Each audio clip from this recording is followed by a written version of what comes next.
পবিত্র রমজান মাসকে সামনে রেখে মদিনার মসজিদে নববীতে ইফতারে নতুন নিয়ম বেঁধে দিয়েছে মসজিদটির রক্ষণাবেক্ষণের দায়িত্বে থাকা কর্তৃপক্ষ। নতুন নিয়মে বলা হয়েছে, ইফতারের মৌলিক মেনুর সঙ্গে শুধু 2টি আইটেম যুক্ত করতে পারবেন ইফতার সরবরাহকারীরা। মসজিদে নববীতে ইফতারের খাবারের তালিকায় সাধারণত খেজুর, রুটি, দই, প্যাকেট চাট, টিস্যু ও পানির বোতল থাকে। তবে পবিত্র রমজান মাসে অনেক প্রতিষ্ঠান ও অনেকে ব্যক্তিগত উদ্যোগে রোজাদারদের জন্য ইফতার সরবরাহ করে থাকেন। মসজিদ কর্তৃপক্ষ তাদের বেঁধে দেওয়া নিয়মে বলছে, যারা ইফতার সরবরাহ করবেন তারা চাইলে বাদাম, কাপকেক, পাই, কুকি এবং মাংস, পুদিনা শাক দিয়ে ঠাসা সিদ্ধ খেজুর দিতে পারেন। তবে 2টি আইটেমের বেশি দেওয়া যাবে না। এছাড়া ইফতার সরবরাহ করতে হবে অনুমোদিত ক্যাটারিং কোম্পানির মাধ্যমে।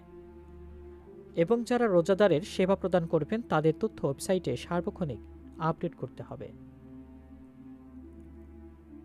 চাঁদ দেখা সাপেক্ষে আগামী 28 ফেব্রুয়ারি থেকে সৌদি আরবে রমজান শুরু হবে।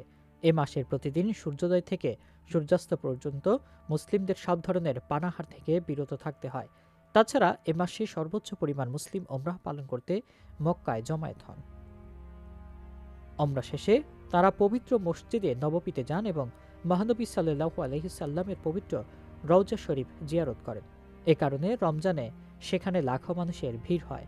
আর এই সব কিছু যাতে সুশৃঙ্খলভাবে হয়, সেজন্যই আগাম প্রস্তুতি নিচ্ছে দেশটি।